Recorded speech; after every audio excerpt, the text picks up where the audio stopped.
जय सत्यनारायण भगवान। आप सभी को चैत्र मास की पूर्णिमा की ढेरों शुभकामनाएं। प्रिय भक्तों, आज के इस वीडियो में हम बात करेंगे कि आने वाली चैत्र मास की पूर्णिमा किस दिन है, व्रत किस दिन किया जाएगा।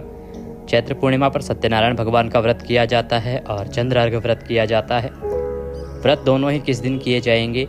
इस दिन भद्रा भी है, तो भद्रा में सत्यनारायण भगवान का जो व्रत है वो करना है या नहीं करना है तो किस दिन करना है, और पूजन के लिए सही समय क्या रहेगा। सत्यनारायण भगवान के पूजन की विधि क्या रहेगी, क्या भगवान को अर्पित करना है, क्या नहीं, क्या भोग रहेगा, क्या मंत्र रहेंगे, साथ ही पारण आपको कब करना है, चंद्र उदय कब होगा, और आने वाली पूर्णिमा पर क्या दान करना चाहिए, क्या नहीं करना चाहिए, ये संपूर्ण जानकारी आपको आज के इस वीडियो के माध्यम से प्रदान की जाएगी। आप देख रहे हैं देवभूमि ज्योतिष संस्थान का प्रतिष्ठित यूट्यूब चैनल देवभूमि धार्मिक। आपसे निवेदन है कि यदि वीडियो थोड़ा सा भी उपयोगी लगे, अच्छा लगे, तो उसे एक बार लाइक अवश्य कर दीजिएगा। साथ ही अपनी मनोकामना पूर्ति के लिए और व्रत की सफलता के लिए कमेंट बॉक्स में अवश्य लिखिएगा जय सत्यनारायण भगवान या ओम नमः भगवते वासुदेवाय। भगवान सत्यनारायण अवश्य प्रसन्न होंगे और उनके आशीर्वाद से आपके जीवन के सभी संकट समाप्त होंगे। आइए बात करते हैं आने वाली पूर्णिमा की। प्रिय भक्तों, चैत्र मास की जो पूर्णिमा है, ये पूर्णिमा बहुत विशेष मानी गई है। इसका एक कारण ये भी है कि ये पूर्णिमा श्री हनुमान जी का जन्मोत्सव भी है। चैत्र मास की पूर्णिमा के दिन ही हनुमान जी इस पृथ्वी पर अवतरित हुए थे, प्रकट हुए थे, या कहें कि उन्होंने जन्म लिया था। माँ केसरी के गर्भ से हनुमान जी का इसी दिन प्रादुर्भाव हुआ था, इसीलिए ये पूर्णिमा अधिक महत्वपूर्ण मानी जाती है। इस पूर्णिमा के दिन अनेकों उपाय किए जाते हैं, अनेकों अनुष्ठान किए जाते हैं, हनुमान जी की विधि विधान से पूजा की जाती है।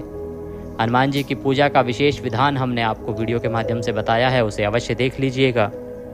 आज हम बात कर रहे हैं कि भद्रा के समय में सत्यनारायण भगवान का पूजन कैसे करना है, कब करना है, भद्रा कितने बजे से कितने बजे तक रहेगी, और आपको जो व्रत है पूर्णिमासी का और दान पुण्य के जो कार्य हैं वो किस दिन और किस समय करने हैं।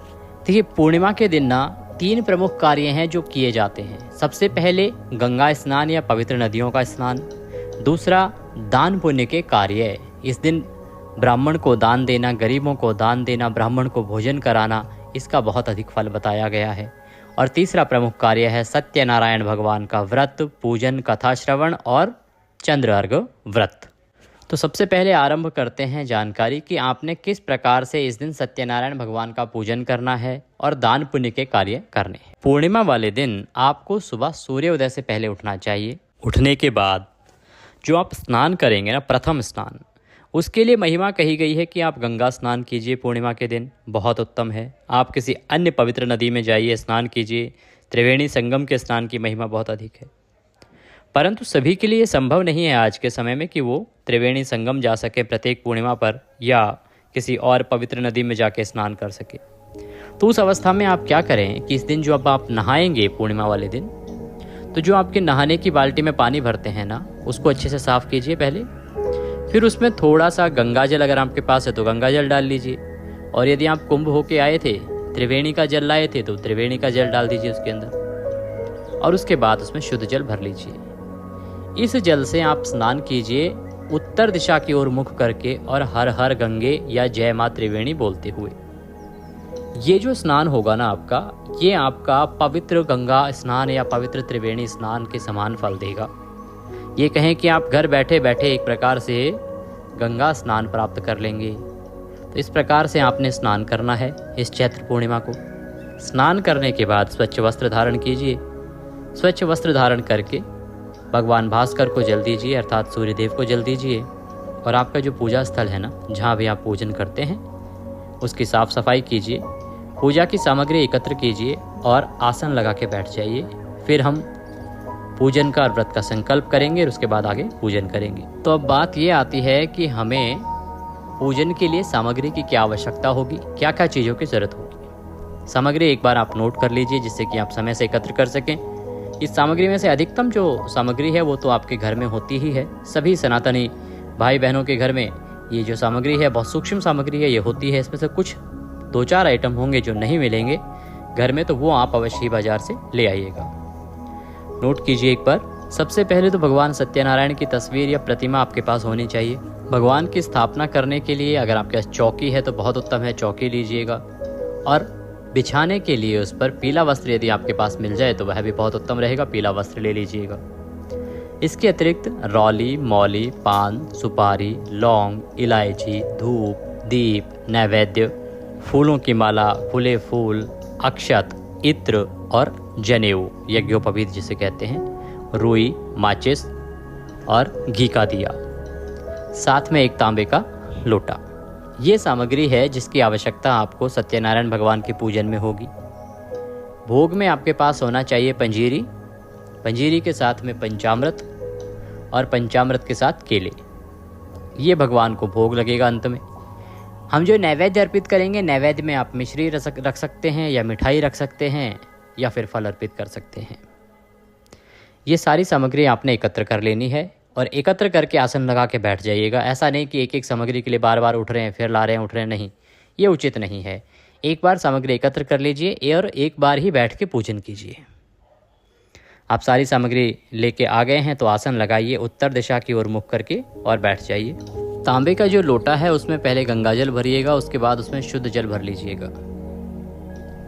अब हम पवित्रीकरण करेंगे, शुद्धिकरण करेंगे स्थान का और सामग्री का, जिससे कि हम पूजन आरंभ कर सकें।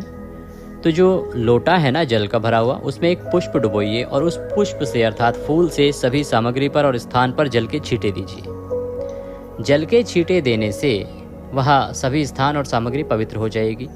ओम पवित्रो अपवित्रों सर्वांग वस्तांगतो पिवाम यह स्मरेत पुंडरीकाक्षम सवायंतरः शुचिः ओम। इस प्रकार से अभी छींटे देके आपने सारी सामग्री को और स्थान को पवित्र किया है। अब भगवान की स्थापना कीजिए। चौकी बिछाइए, चौकी पर पीला वस्त्र बिछाइए, उसके ऊपर भगवान की तस्वीर को विराजमान कीजिए। तस्वीर से पहले आप 5 पुष्प वहाँ पे रख दीजिएगा या खुले पुष्प लेकर उनको बिखरा दीजिएगा, इस भाव से कि भगवान को आप आसन दे रहे हैं कि प्रभु यह आपका आसन है, आप इस आसन को ग्रहण करें और यहाँ पर विराजमान हो। अब सवाल ये आता है जी कि अगर हमारे पास चौकी ना हो तो, क्योंकि भगवान की पूजा तो सभी लोग करते हैं, हमारा देश बहुत बड़ा है, सनातन जो है वो बहुत दूर दूर तक फैला हुआ है। तो यदि कोई आर्थिक रूप से इतना परेशान है या किसी के पास चौकी नहीं है तो वो अपने पूजा स्थल पर जहाँ भी उचित स्थान हो वहाँ पे तस्वीर को रख के पूजन कर सकता है। हम तो ये भी कहेंगे कि कुछ ना मिले तो पृथ्वी पर रखकर भी आप पूजन कर सकते हैं, उसमें भी दोष नहीं है। अगर कोई कहता है कि भगवान की स्थापना पृथ्वी पर नहीं की जा सकती तो वो अनुचित है। भगवान को आप जमीन पर रखकर भी पूज सकते हैं। बात सिर्फ एक है कि आपको विधान का ध्यान रखना चाहिए, और विधान ये कहता है कि भगवान को आदर पूर्वक यदि आप पृथ्वी पर भी विराजमान करेंगे तो भगवान वहाँ भी प्रसन्न रहेंगे, क्योंकि ईश्वर ये कहते हैं कि मुझे आप अपनी सामर्थ्य के अनुसार पूजिए। जैसी मैंने सामर्थ्य आपको दी है, अर्थात जैसा मैंने आर्थिक रूप से आपको बनाया है वैसी पूजा आप मेरी कीजिए। अगर आप आर्थिक रूप से संपन्न हैं तो चौकी लेके आइए, बाजार से खरीदिए। अगर आपकी आर्थिक परेशानी है तो चौकी मत लाइए, आप पृथ्वी पर भी तस्वीर को रख सकते हैं। विधि वही रहेगी, पृथ्वी को अच्छे से साफ कीजिए, या कच्चा मकान भी है तो उसको ज़मीन को अच्छे से लीप लीजिए, और लीपने के बाद वहाँ पर आसन के रूप में पुष्प रख दीजिए कि हे भगवान, ये हम आपको आसन दे रहे हैं, आप इस पर विराजमान हो, और उसके ऊपर तस्वीर को स्थापित कर दीजिए। तो भाव तो वही रहा, वो मतलब ही नहीं है कि आपने चौकी पे रखा है कि पृथ्वी पर, वो देखने वालों की नज़र में है। आप भाव देखिए, भगवान भाव देखते हैं।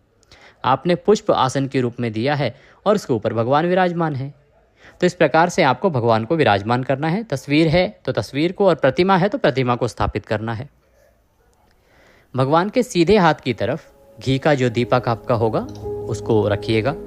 दीपक को रखने से पहले भी आपको आसन अवश्य देना चाहिए, आसन के ऊपर ही दीपक को विराजमान करना है। और धूप को भी रखिएगा, धूप भी रख दीजिएगा। धूप, दीप और सत्यनारायण भगवान। साथ में आपको गणेश जी की स्थापना अवश्य करनी चाहिए। सत्यनारायण पूजन में चाहे सूक्ष्म रूप से ही आप गणेश जी का पूजन करें, प्रथम पूज्य हैं गणेश जी महाराज, और सत्यनारायण पूजन में उनका पूजन बहुत आवश्यक है।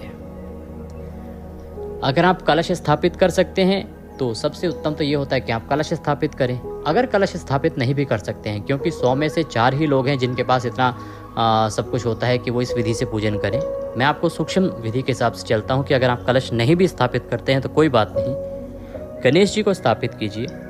अगर गणेश जी की प्रतिमा तस्वीर कुछ नहीं है ना, तो एक सुपारी लीजिएगा, उस सुपारी को पान के पत्ते पर रख लीजिएगा और उसको स्थापित कर दीजिएगा इस भाव से कि आप गणेश जी महाराज हैं और हम आप ही में गणेश जी का पूजन कर रहे हैं। ये सारी आपने स्थापना कर दी है। अब आप अपने सीधे हाथ पर जल लीजिए एक चम्मच से, लोटे में जो जल भरा है उससे, और अपने हाथ को धो लीजिए। हस्तो प्रक्षालनम, हाथ धो लीजिए। एक एक चम्मच करके आपको 3 बार जल पीना है, 3 मंत्रों पे, एक मंत्र पे 1 चम्मच जल। ओम माधवाय नमः, जल लीजिए पी जाइए। ओम केशवाय नमः, जल लीजिए पी जाइए। ओम नारायणाय नमः, जल लीजिए पी जाइए। ओम ऋषिकेशाय नमो नमः, हस्तो प्रक्षालनम, हाथ धो लीजिए। अपने आप को तिलक कीजिए, मौली बांधिए। अब हम व्रत और पूजन का संकल्प करेंगे। इससे पहले दीपक जो है उसको प्रज्वलित कीजिए और धूप को भी जला लीजिए। सीधे हाथ में जल लीजिए। 1 रुपये का सिक्का दक्षिणा के रूप में कम से कम रखिए, अधिक जो भी आप रखना चाहें रख सकते हैं। और 3 बार बोलिए ओम श्री विष्णु, ओम श्री विष्णु, ओम श्री विष्णु। अपना नाम, अपना गोत्र, जिस स्थान पर बैठकर आप संकल्प कर रहे हैं ना, वहाँ का मकान नंबर, क्षेत्र का नाम, शहर का नाम, चैत्र मासे शुक्ल पक्षे पूर्णमस्यायाम पुण्यतिथियो आयु आरोग्यता प्राप्त्यार्थाय सुख संपत्ति प्राप्त्यार्थाय सत्यनारायण भगवान व्रत पूजनम संकल्पम संकरिष्ये। बोले सौ श्री विष्णु शरणौ शरणम प्रपद्ये, और वह संकल्प भगवान के चरणों में अर्पित कर दीजिए। संकल्प करने के बाद अब आप पूजन करेंगे। पूजन में सबसे पहले प्रथम पूज्य गणेश जी का पूजन किया जाएगा, तदोपरांत भगवान सत्यनारायण का हम पूजन करेंगे। तो गणेश जी महाराज का सबसे पहले पूजन करते हैं। आपने अगर तस्वीर स्थापित की है या प्रतिमा स्थापित की है तो उससे पूजन कीजिए, अन्यथा आप सुपारी लीजिएगा, जैसा हमने आपको बताया था कि पान के पत्ते पर उसे रखिएगा और उस पर पूजन कीजिएगा। पूजन करने के लिए सबसे पहले गणेश जी महाराज को पद्य, अर्घ्य, आचमनी अर्पित किया जाएगा। तो एक एक मंत्र पर आप 1-1 चम्मच जल गणेश जी को अर्पित करेंगे। ओम भूर्भुवः श्री गंगणपतये नमः, पद्यम समर्पयामि। 1 चम्मच जल लीजिए, गणेश जी को अर्पित कीजिए। ओम भूर्भुवः श्री गणेशाय नमः, अर्घ्यम समर्पयामि। 1 चम्मच जल लीजिए, अर्घ्य के रूप में गणेश जी को अर्पित कीजिए। ओम भूर्भुवः श्री गणेशाय नमः, आचमनीम समर्पयामि। आचमनी के रूप में 1 चम्मच जल लेके गणेश जी को अर्पित कीजिए। आप गणेश जी को स्नान के लिए जल अर्पित करेंगे। ओम भूर्भुवः श्री गणेशाय नमः, स्नानम जलम समर्पयामि।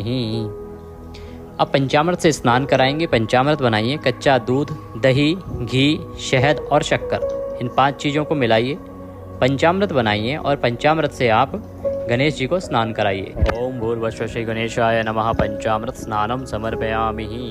पंचामृत को पुष्प पर लगा लीजिए और वह पुष्प गणेश जी को अर्पित कर दीजिए। आप शुद्धोदक जल से स्नान कराएंगे, शुद्ध जल से। ओम भूर्भुवः श्री गणेशाय नमः, शुद्धोदक जलम स्नानम समर्पयामि। 1 चम्मच जल लीजिए, अर्पित कर दीजिए गणेश जी को। गणेश जी को वस्त्र अर्पित करेंगे। वस्त्र के रूप में मौली का एक टुकड़ा तोड़िएगा और वह मौली गणेश जी को वस्त्र के रूप में अर्पित कीजिएगा। ओम भूर्भुवः श्री गणेशाय नमः, वस्त्रम समर्पयामि। वस्त्रम उपवस्त्रम यज्ञोपवीतम। यज्ञोपवीत, यज्ञोपवीत क्या होता है? जनेऊ। अब आप गणेश जी को जनेऊ अर्पित करेंगे। जनेऊ अर्पित करने से पहले जनेऊ को तिलक कर लीजिएगा, रौली लगा लीजिएगा। ओम भूर्भुवः श्री गणेशाय नमः, यज्ञोपवीतम समर्पयामि। यज्ञोपवीत अर्पित करने के बाद गणेश जी को तिलक लगाएंगे।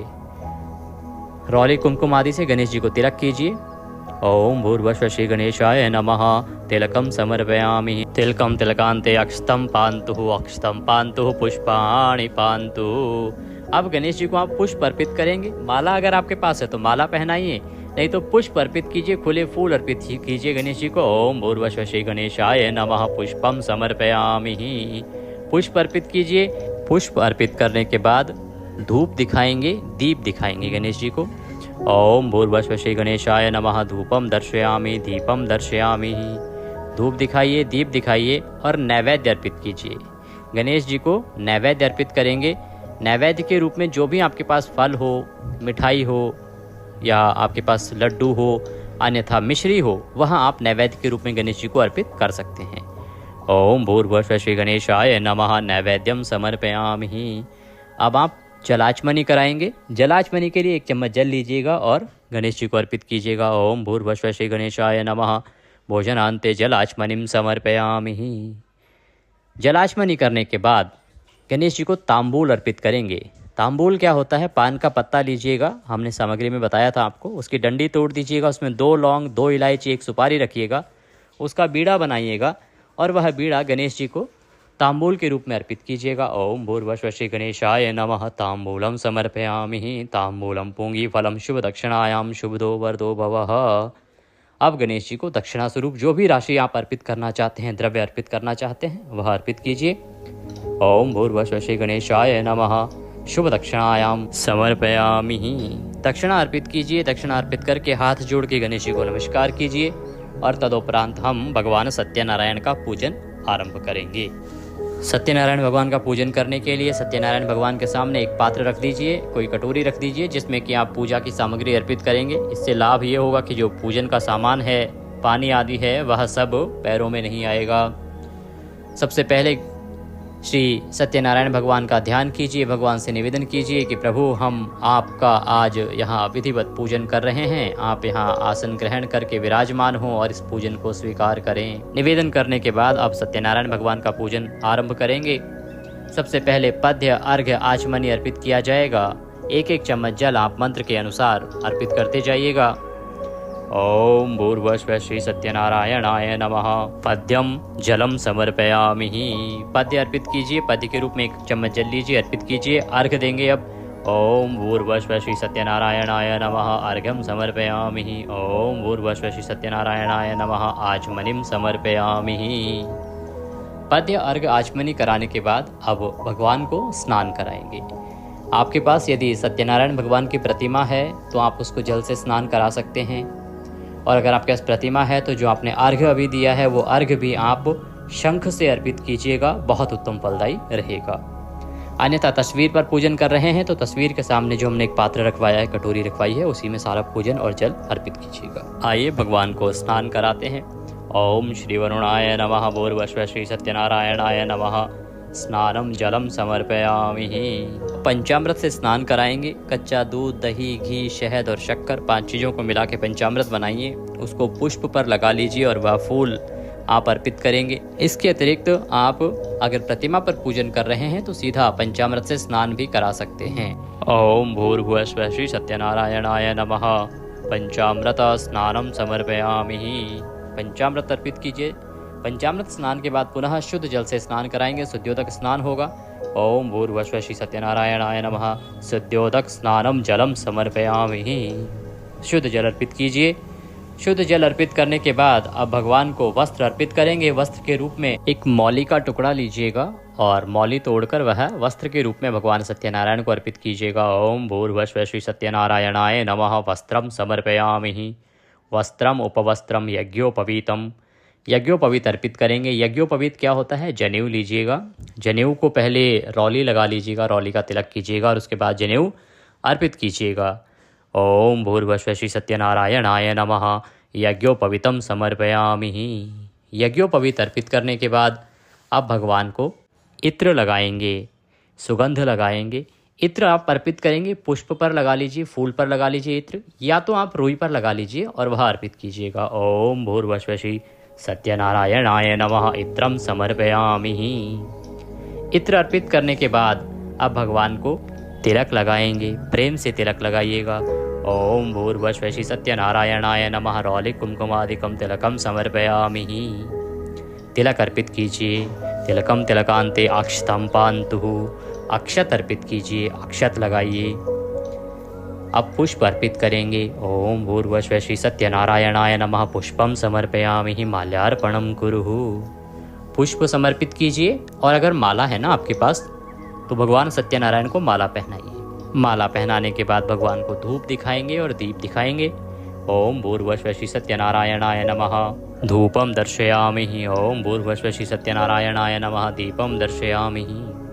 धूप दीप दिखा के नैवेद्य अर्पित करेंगे। नैवेद्य के रूप में मिठाई लीजिए, फल लीजिए या मिश्री लीजिए और वह नैवेद्य के रूप में भगवान को अर्पित कीजिए। ओम भूर्भुवः श्री सत्यनारायणाय नमः। नैवेद्यम समर्पयामि। नैवेद्य अर्पित करेंगे भगवान को। नैवेद्य चढ़ाने के बाद जलाचमनी कराएंगे, भोजन अंत वाली। ओम भूर्भुवस्वः सत्यनारायणाय नमः। भोजनान्ते जलाचमनीं समर्पयामि। भगवान को प्रेम से जलाचमनी कराइए। जलाचमनी करा के तांबूल अर्पित करेंगे। तांबूल वही एक पान का पत्ता लीजिए, उसकी डंडी तोड़ दीजिए, 2 लौंग, 2 इलायची, 1 सुपारी रखिए और वह भगवान को अर्पित कीजिए। ओम भूर्भुवस्वः सत्यनारायणाय नमः तांबूलम समर्पयामि। तांबूल अर्पित कीजिए। तांबूल के बाद दक्षिणा अर्पित करेंगे। ओम भूर्भुवस्वः सत्यनारायणाय नमः। शुभ दक्षिणायाम शुभदो वरदो भवः। हाथ जोड़ के सत्यनारायण भगवान से नमन कीजिए, उनसे प्रार्थना कीजिए कि प्रभु इस पूजा को स्वीकार करें और दया का आशीर्वाद प्रदान करें। इसके बाद आपने सत्यनारायण भगवान की कथा पढ़नी है या सुननी है। सही कथा का ही आप चयन कीजिएगा जब YouTube पर सुने तो, इसीलिए सही चैनल का आप चयन कीजिए, सही चैनल पर सुनिएगा, क्योंकि सत्यनारायण भगवान की जो कथा है ना, वो 5 अध्यायी कथा है, 5 अध्यायों वाली कथा है। तो सही कथा को और पूरी कथा को ही आप सुने, इसका ध्यान रखिएगा, क्योंकि YouTube पर बहुत सारे लोग एक एक अध्याय की कथा भी सुना देते हैं 10-10 मिनट में, जबकि सत्यनारायण भगवान की कथा कम से कम 30 से 35 मिनट में ही पूरी होती है। अगर आप चैनल पर नए हैं तो हमारे इस चैनल को सब्सक्राइब कर लीजिए, क्योंकि ये ज्योतिष संस्थान का प्रतिष्ठित चैनल है। यहाँ पर जो कथाएं सुनाई जाती हैं वो ऑथेंटिक होती हैं, सही कथाएं होती हैं। जिस व्रत की जो कथा है वही यहाँ पे हम सुनाते हैं, और जो सही जानकारी होती है पंचांग अनुसार वही जानकारी आपको प्रदान भी करते हैं। तो चैनल को सब्सक्राइब कर लेंगे तो आपको कहीं और जाने की ज़रूरत ही नहीं पड़ेगी। सभी व्रत और त्योहारों की सही कथाएं और सही जानकारी आपको प्राप्त होती रहेगी। एक बात, सब्सक्राइब करने के बाद बेल आइकन को अवश्य दबाइएगा। जो एक बेल का निशान आता है, घंटे का निशान बना हुआ आता है, उसको दबा दीजिएगा, तभी आपको वीडियोस मिलते हैं, अन्यथा वीडियो छूटते चले जाएंगे, आपको जानकारी प्राप्त नहीं होगी। तो सब्सक्राइब करें और बेल आइकन को अवश्य दबाएं। कथा सुनेंगे। कथा सुनने के साथ ही आपको विष्णु सहस्त्र नाम भी सुनना चाहिए। इसकी बड़ी महिमा है साहब, पूर्णिमा पर विष्णु सहस्त्र नाम की। तो विष्णु सहस्त्र नाम भी हम आपके लिए हिंदी में प्रत्येक पूर्णिमा पर अपलोड करते हैं, उसका भी आप श्रवण कीजिएगा, बहुत उत्तम रहेगा आपके लिए। आप नारायण कवच भी सुन सकते हैं, क्योंकि आज सत्यनारायण भगवान का पूजन कर रहे हैं, तो नारायण कवच भी आज के लिए बहुत उत्तम रहेगा। नारायण कवच भी हम अपलोड करेंगे पूर्णिमा पर, आप उसको भी सुनिएगा। सुनने के बाद आप भगवान की आरती करेंगे। आरती करके पंचामृत के साथ, पंजीरी के साथ और केले के साथ भोग लगाएंगे। भोग की थाली सजाइए, भगवान के सामने प्रेम से रखिए और भगवान को प्रेम से भोजन के लिए निवेदन कीजिए। ध्यान रखिएगा कि भगवान को जब भोग की थाली रखें तो उसमें तुलसी दल अवश्य रखिएगा, तुलसी का पत्ता अवश्य रखिएगा। बिना तुलसी दल के भगवान भोग स्वीकार नहीं करते हैं। तो तुलसी दल के साथ यह थाली सजा के रखिए और भोग लगाइए। भोग लगा के थाली को वहाँ से हटाइए, बाकी प्रसाद में मिला दीजिए। बाकी जो बंधु बांधव है ना, उन सभी को प्रसाद वितरित कीजिए। सुबह सुबह पूजन कर रहे हैं, प्रसाद को रख दीजिए, जब आप व्रत खोलेंगे उस समय प्रसाद ग्रहण कर लीजिएगा। लेकिन आपको सत्यनारायण भगवान का यह प्रसाद अवश्य ग्रहण करना है, पहले यही खाना है, उसके बाद ही आप भोजन आदि कर सकते हैं। व्रत का जो खाना होगा उसको आप खा सकते हैं। इसके बाद आपको किसी ब्राह्मण को दान देना चाहिए। ब्राह्मण को अगर हो सके तो भोजन कराइए, या आप दुग्ध दान दे सकते हैं, फल दान दे सकते हैं। उसके साथ दक्षिणा रख के वह या तो मंदिर में दे दीजिए या ब्राह्मण को दे दीजिए। यदि आप हमारे पास कोई धन राशि भेजना चाहते हैं तो आपका दान हमेशा स्वीकार किया जाता है। आप हमारे कमेंट बॉक्स में जो दी गई जानकारी है वहां से डिटेल लेके और दक्षिणा भेज सकते हैं। अब आती है अंतिम प्रक्रिया, वो होती है पुष्पांजलि। पूजन की अंतिम प्रक्रिया है पुष्पांजलि। तो पुष्पांजलि करने के लिए हाथों में पुष्प ले लीजिए और खड़े हो जाइए। आवाहनम न जानामि विसर्जनम पूजम चैवम न जानामि क्षम्यताम परमेश्वर। हे प्रभु, न हम आपका आवाहन जानते हैं, न पूजन जानते हैं, न विसर्जन जानते हैं। हम तो अज्ञानी जीव हैं, जैसी बन पड़ी है वैसी सेवा आपके श्री चरणों की है। भगवान, इसमें जाने अनजाने में हमसे कोई गलती, कोई त्रुटि, कोई भूल हो गई हो तो उसे क्षमा कीजिएगा, क्योंकि आप दया सिंधु हैं, हम आपके दर के भिखारी हैं। तो प्रभु, हमारी जाने अनजाने की जो गलतियां हैं उनको क्षमा कर दीजिएगा और दया का आशीर्वाद प्रदान कीजिएगा। इसके निमित्त आपको अर्पित करने के लिए हमारे पास कुछ नहीं है। तन मन धन सब कुछ आप ही का है। हमारे पास क्या है? हमारे पास केवल यह मालती मलका जाति सत्पत्रांत संयुक्तम पुष्पांजलि मया दत्ताम ग्रहणाम परमेश्वर। यह पत्र पुष्प की भेंट है प्रभु, इसे आप स्वीकार कीजिए और दया का आशीर्वाद प्रदान कीजिए। वह पुष्प भगवान के चरणों में अर्पित कर दीजिए, हाथ जोड़ के प्रणाम कीजिए और परिक्रमा कर लीजिए। इस प्रकार से आपका आज का सत्यनारायण भगवान का व्रत पूजन पूर्ण हुआ। यह शास्त्रीय विधि है, इस विधि से अगर आप पूजन करेंगे तो अवश्य ही आपकी पूजा सफल होगी। अब बात करते हैं कि आपने व्रत करना कब है और जो भद्रा है उसका क्या प्रभाव रहेगा। देखिए, पूर्णिमा तिथि आरंभ हो रही है 12 अप्रैल को देर रात को 3:21 से, और ये अगले दिन 13 अप्रैल को सुबह 5:51 पर समाप्त होगी। ऐसे में 12 अप्रैल को सूर्य के मुख से पूर्णिमा रहेगी। इसीलिए 12 अप्रैल को ही पूर्णिमा मनाई जाएगी। हनुमान जन्मोत्सव भी इसी दिन मनाया जाएगा और सत्यनारायण भगवान का व्रत पूजन भी इसी दिन होगा। भद्रा की यदि बात करें तो हाँ, इस दिन भद्रा है जी, और कन्या की भद्रा है। तो कन्या के चंद्रमा की जब भद्रा होती है तो उसमें वास जो है भद्रा का वो पाताल में होता है, इसीलिए घबराने की आवश्यकता नहीं है, इसका कोई प्रभाव नहीं रहेगा। भद्रा 4:35 तक रहेगी वैसे, पर इसका इस पूजा पाठ पे कोई असर नहीं रहेगा। जानकारी यदि थोड़ी भी अच्छी लगी हो तो कृपया उसे आगे शेयर कीजिएगा, वीडियो को लाइक अवश्य कर दीजिएगा, कमेंट बॉक्स में अवश्य लिखिएगा जय सत्यनारायण भगवान। विष्णु सहस्त्र नाम तथा सत्यनारायण व्रत कथा सुनना ना भूलिएगा।